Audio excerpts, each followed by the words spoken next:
এই যে আমার ছেলের লেট জন্মদিনের মেনু। এটা কি বল দেখি, বলতে পারিস? কি জানি বললে কি ভাত জানি হ্যাঁ ভাত ভাজা। নো, এটা হলো বাসন্তী পোলাও। দিস ইজ বাসন্তী পোলাও। উত্তম কুমারের প্রিয় খাবার।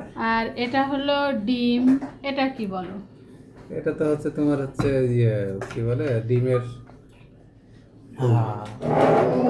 সানা সেনে গুড়ার ডিম। এটা পনির। পনির। লাউ এই পনির দিয়ে কি আনছো? মাছের মাথা ঘন্ট। এই যে চাটনি।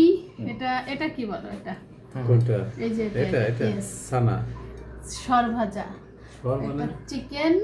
আর এটা হলো এই যে ছানামুখী মিষ্টি। এই যে খেতে বসেছে। কি দিয়েছো আমাকে? হ্যাঁ কি বলো?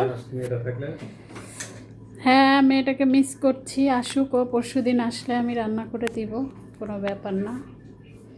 কেমন হয়েছে বাসন্তী পোলাও? Good cooking. তোমার আর রান্না খাও? তো পৃথিবীর সেরা। অর্ঘ খেয়ে বল কেমন হয়েছে। বাসমতি চালের হ্যাঁ, এদিকে তাকা। সেটা তো ভাই অসাধারণ। সে লাগে ফ্যান দিব? No, no, no.